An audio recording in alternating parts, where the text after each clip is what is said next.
12 o'clock in the Precision Golf studio.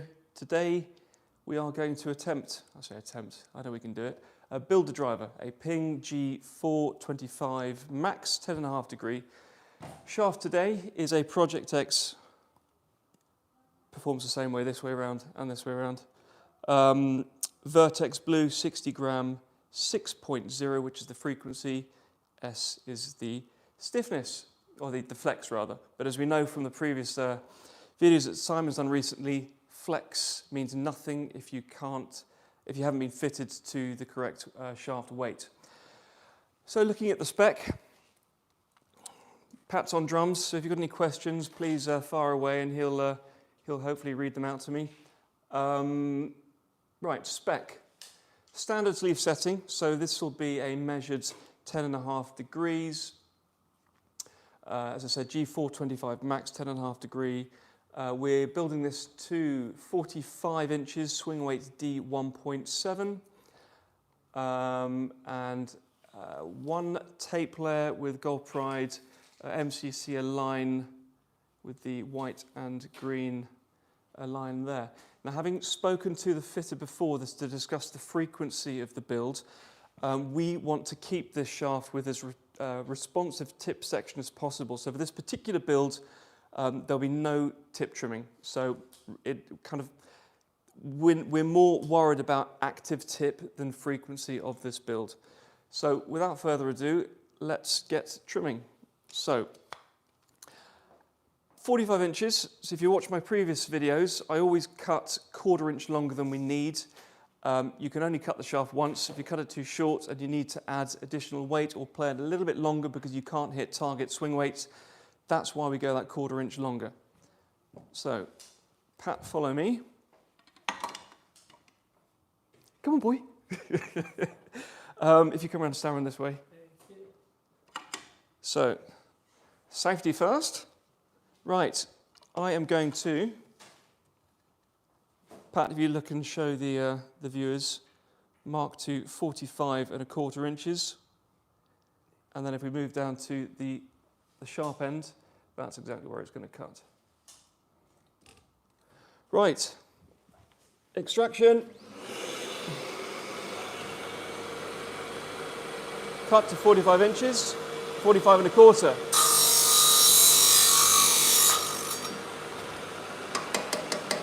Away with the dust. Leave the extraction on because I'm going to just prepare the tip of the shaft, get all that paint off. If you don't take the paint off, the adhesion will be dramatically reduced. The only thing keeping the head on is adhesive, so you need the best torsional adhesion possible. Sorry, shear adhesion.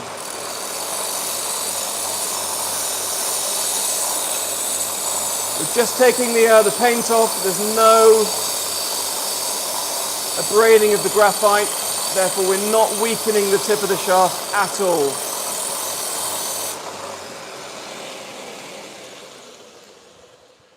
Having studied a materials module at university studying industrial design, we did a module on the effectiveness of, how adhesives and epoxies, the bonding strength changes with different materials, whether it be a polished surface and a braided surface in both torsional and shear strengths. And it's quite dramatic. If you don't prepare the shaft correctly, then the strength of bond is dramatically reduced. So we need to just dry install the shaft with the grip. Okay. Now, I just noticed that. You see at the top of that grip there is a little bit of plastic. That was actually stopping me from putting the grip all the way to the end of the swing weight scale. Pat, if you zoom in there, you can see that it's not all the way to the end of the scale. Now that will actually affect the swing weight because it's not all the way to the end of the shaft. So let's take that plastic off.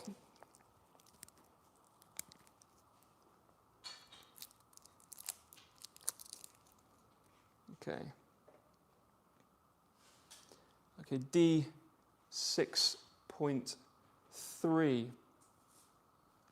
Right, we need D1.7. So we are heavy. We need to reduce that swing weight. So we can do that a number of ways. We've got that 1/4 inch to play with. We've also got the cellophane on the head. Doing these live is always very tricky because there might be an instance I might need to refer to the fitter to say, look, okay, you've asked for D1.7 at 45 inches. That spec isn't quite doable, so there needs to be a trade-off. And what's going to have the biggest consequence on performance? Is it going to be swing weight, which we know it will be, or is the 1/4 inch going to be an issue? I'm going to leave it that 1/4 inch longer. I'll see if I can speak to one of the fitters whilst we're live. But I'm pretty sure the fitter will say that there isn't going to be a significant enough difference in performance to warrant, what I'm trying to say is, he'll say go shorter, go 1/4 inch shorter to hit that target swing weight, because leaving it at 45 inches and probably D3.5, D4 is going to be too hefty and is going to have an effect on performance. So what I do know is I can cut it down to 45 inches because we're not going to be adding any additional weight. So let's do that.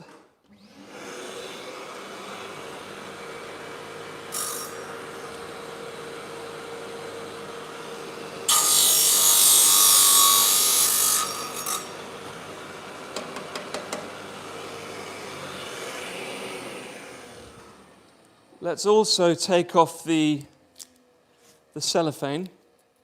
Well, let me show you what before and after cellophane. So, D4.9,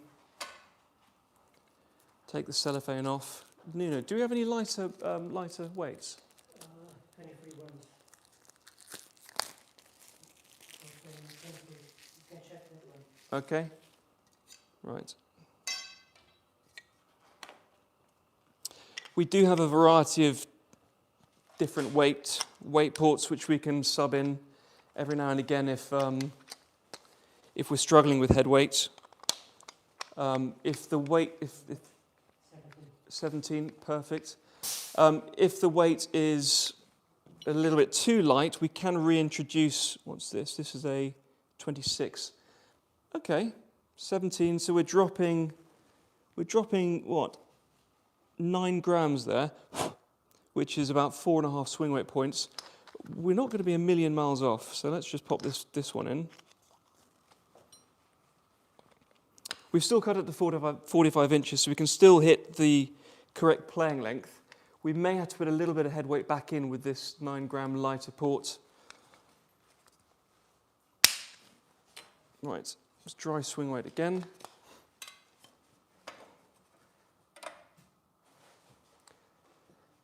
Okay, C8.3, D1.7 target swing weight with 1 layer of tape. So we need to, 1.7, we need to get it up to, I would say, dry with no, with the tip weight probably D0.7. Let's grab a tip weight.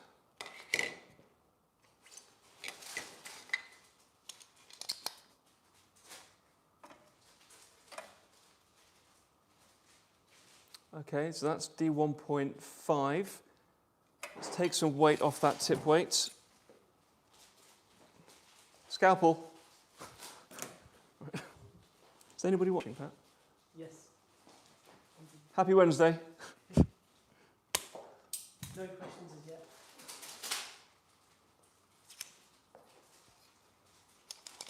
Don't know if that's a good or a bad thing. Okay. D1.6, D1.7. I'm happy with that. Not only am I happy with that, it's because we are playing it at the fitter's recommendation. If you go into their pat, at 45 inches. So, with a bit of jiggery-pokery with a lighter ping rear weight, we can actually hit spec. So that's a stroke of luck. Hey, right.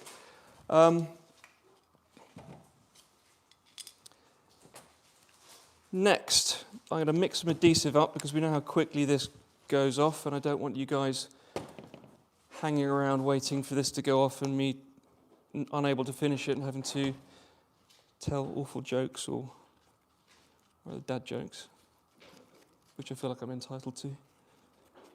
We love it.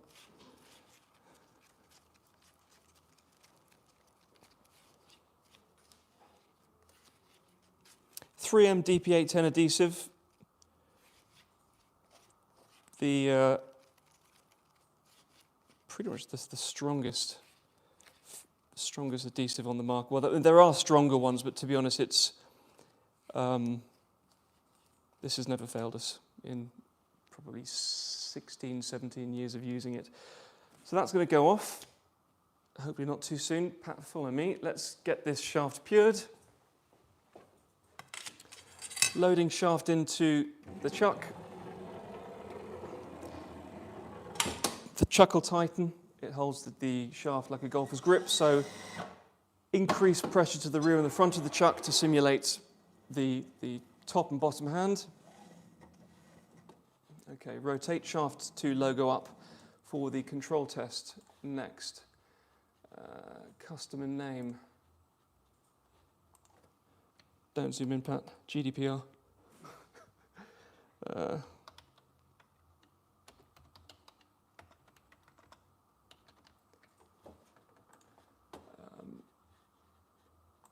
Again, we're just putting in the shaft criteria for the report that can be emailed or printed off. Model, VRTX, shaft, flex stiff, head, ping, new, composite, next, driver, next. Right, so first part of the test, if you've seen this before or haven't seen this before, is the tip of the shaft will go underneath this load cell. And it's going to roll the shaft through the circumference, rather its circumference, measuring the force exerted in the upwards direction. If the shaft was perfectly round and straight and uniform in bending properties, the chuck, this graph would be flat, i.e. constant load, but it's not. You can see here varying degrees of force up and down, or rather more and less in the upward plane against this load cell here, this load cell arm. Okay, attach a tip mass.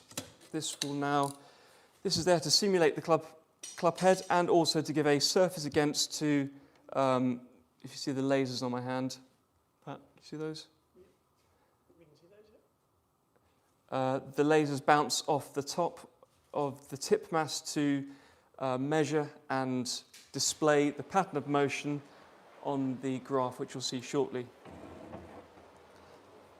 Next step is to create a control test. The shaft will rotate to logo up, which it's done, and the tip will be agitated, and the pattern of motion, which you can see here, is randomly going round and round in circles. That's quite large in terms of what we see.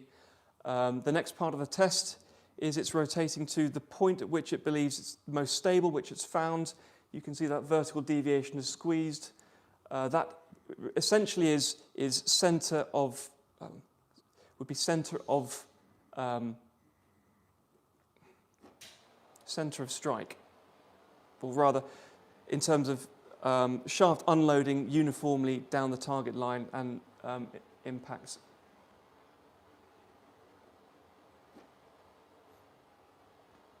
We're trying to get the shaft to, or the machine is trying to get the shaft to perform as neutrally as possible. Therefore, that vertical deviation will squeeze as much as possible until a point it can't improve anymore, which is now done. I've rushed and I haven't put the tape on. Let me just say that it didn't mark. And it will mark again. Bear with me, Pat, stay there. Just grab.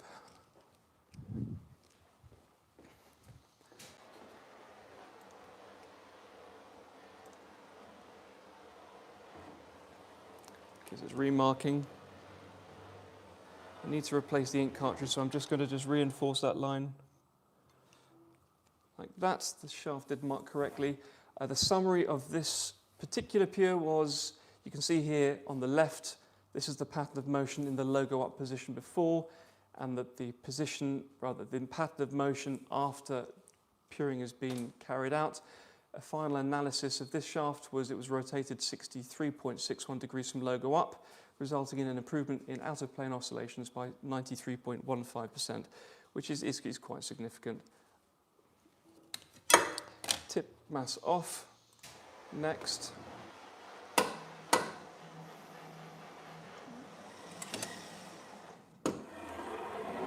Okay, moving back over to assembling. I'm just going to take a little bit of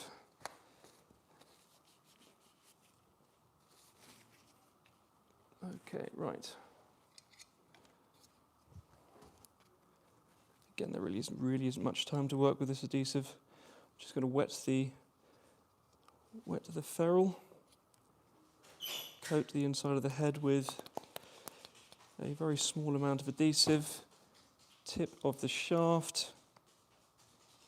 Again, we don't want to use too much or too little for obvious reasons, but just enough to bond all surfaces.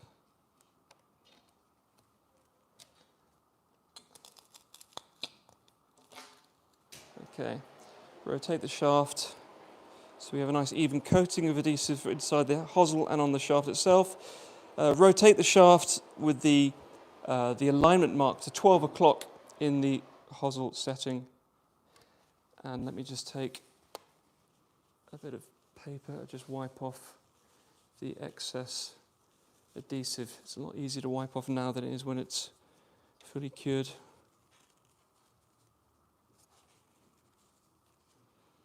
Right, that's fine. Double check the alignment of the shaft again. That's absolutely fine. Now we've probably got about 2 or 3 minutes to kill whilst that fully goes off. So short of doing a dance or Just a question I thought of actually, James. Hang on. For our viewers. say again.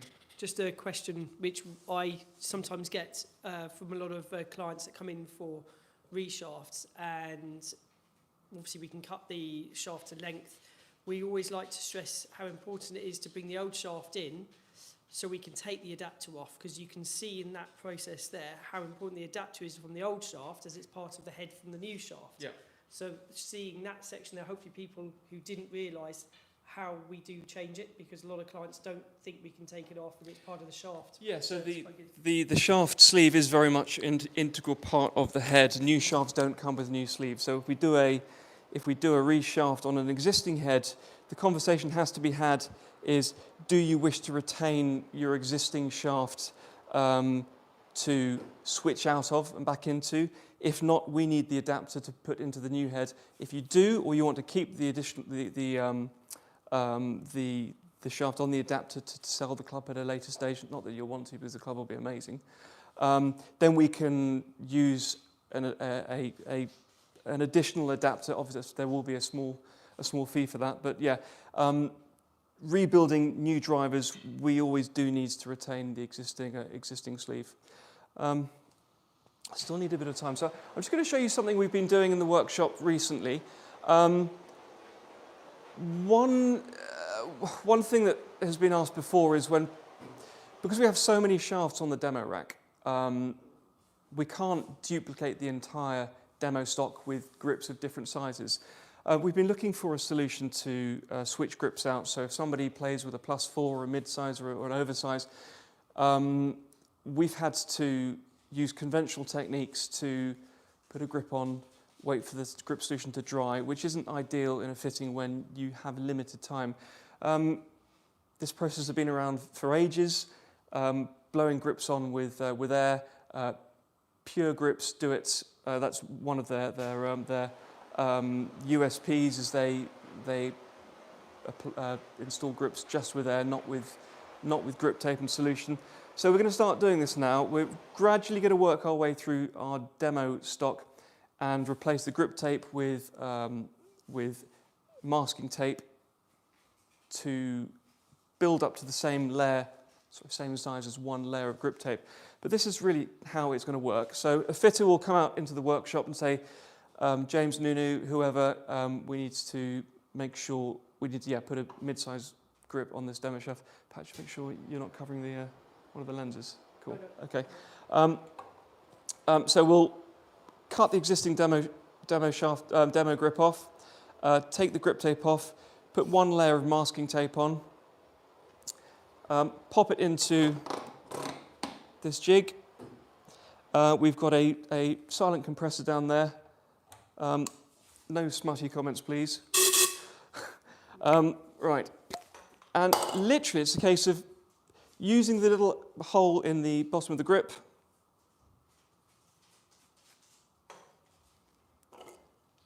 Popping the sheath on. And gradually just getting the top of that grip onto the shaft. And once it's on,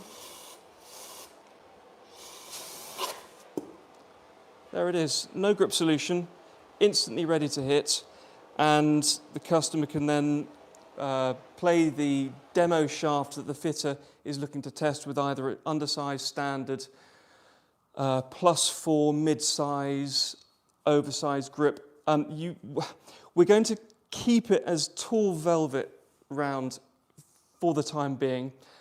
You can blow other grip types on with cords on, but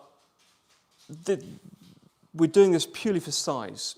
At the end of the fitting, we might say, look, yeah, you're a +4 or you're a mid-size, or we're going to build up a +4 to just undersize, and then we can discuss grip texture and colour. And then simply to take the grip off, back in, and there you go. Another little gadget. But again, great thing to be able to put a grip on instantly and get them in the player's hands in the fitting base straight away, not having to wait for grip solution to dry. Right, adhesive is now rock solid. We're going to just double check before I put the grip on. Okay,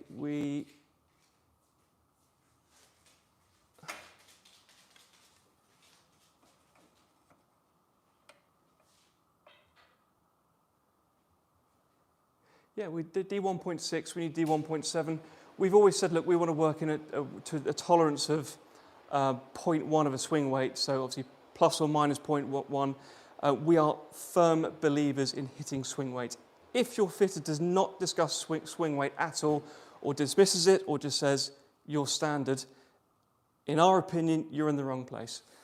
Swing weight is king. If you haven't seen our video we did yesterday on Forget Flex shaft, swing weight is, no, we did shaft weight yesterday. Go on our YouTube page. One of the other videos we did was about swing weight, the effects of what happens to dispersion if swing weight is too light or too heavy. If it's too light, you can get flippy. If it's too heavy, you can get stuck and leave things out right. It's one of the only things other than puring that ensures that you really do narrow your dispersion down, and that the products that your fitter has carefully selected perform for the actual reasons they've been selected. Swing weight can destroy everything if you don't get it right. If you're half a swing weight point out away from target swing weight, the club will not time naturally, and that's even with the correct head shaft combination. So these are ingredients. The recipe is so important. If you muck the recipe up, it's not going to perform well. You could go to a fancy restaurant and ask the chef for a list of ingredients. You could go to the same market. You could go to Smithfield Market. You could go to all the fine grocers in London to get the exact same produce. If you can't put the recipe together like the chefs being the fitters, us being the we call it the doctor-pharmacy, doctor-pharmacy relationship. The pharmacist, the club builder, doesn't necessarily know for what reasons they're putting the club together, but what he does know is he knows how to make the medicine correctly and in line with the doctor's recommendations. It's no different. The build is as important as the fit. A substandard build will reflect poorly on a really good quality fitting. The two have to go hand in hand. So for goodness sake, if you go and see a fitter, obviously I'm not saying us, there are loads of other fitters out there, let them do the build. because if the build is not in line with the fitter's recommendations, it can make them look bad. And it gives fitting a bad name as well. There are some great fitters out there. There are some not great fitters out there. If you have a bad experience in a fitting, unfortunately, it taints the experience for those who are looking to be fitted. They go, oh, well, it doesn't work. It does work, but it's got to be done professionally, properly, and the build is equally as important. It's half the story. So, I think the adhesive's definitely cured by now. One layer of tape we're going. Might just have to commandeer the grip station. Again, gripping is really quite a simple process, but it can be made to look. It can be made very, very complicated. Shaft in line with the white lines at the top of the grip. Thumb on the bottom lines. That ensures we get just the right amount of grip tape, not too much, not too little. Rolling it round nicely to ensure no creases. Again, what we do is we always double check to make sure that there's no excessive taper on the shaft, which you will notice in particular on a Dynamic Gold R300. All dealer NV green, that taper is really quite dramatic. If it's very dramatic, it's going to yield a different grip size to one that has a more constant taper, such as this one here.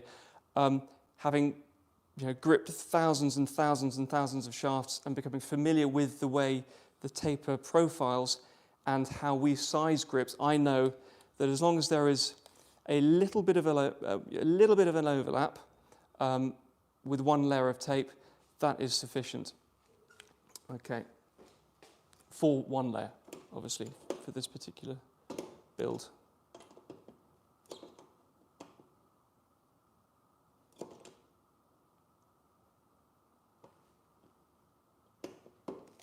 Right.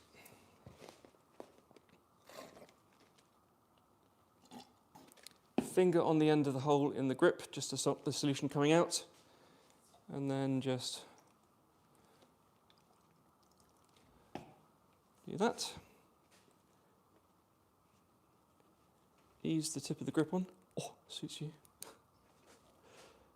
I always go past the tape and then bring it back just to ensure a consistent grip length.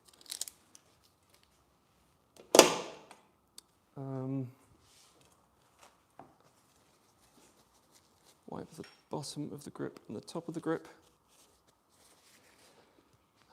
Should move over this way, Pat, just to get out of Nuna's way.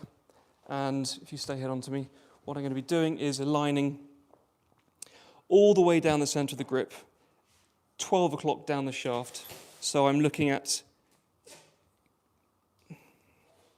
keeping the head square and not just resting the head, because look what happens when I let go of the club. If you just film the head, sits open. If I let go of the club again, sits open. Now if I gripped it with the grip square to that, when you take a grip, the club's going to be shut. So we need to align the grip with a square face. And you've got just about at 30 seconds to a minute just to make sure everything is running perfectly up and down the shaft. Now these lines are an absolute nightmare to align because they've got this green fillet that runs all the way down the back. It's a visible reminder. On the likes of a tall velvet ribbed or a multi-compound, you can't see it, but you can on these. So you've got to take extra time to ensure that that rib is perfectly square.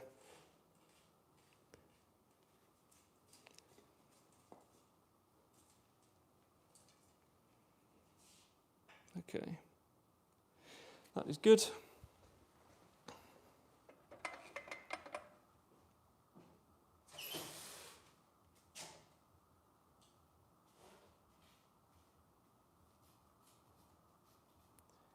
Come on, settle. Okay. We need a D1.7. Swingworks scale says D1.7. I think we've done a pretty good job there. So, there you go. smashed it out the park again, thank goodness. One of these days I'm not going to be saying that, and there'll be a service interruption, which we'll blame on a Wi-Fi signal or something. But thank you for watching, guys. Please do subscribe, tell your friends. Our YouTube channel really is starting to take off now. The growth's been great, but we can't do it without you guys subscribing, liking, and getting involved. Tune in on Friday. We're doing a live with Stuart and Simon. It'll be a lot of fun. Any questions, please pop in the comments below, and we will look forward to seeing you next time.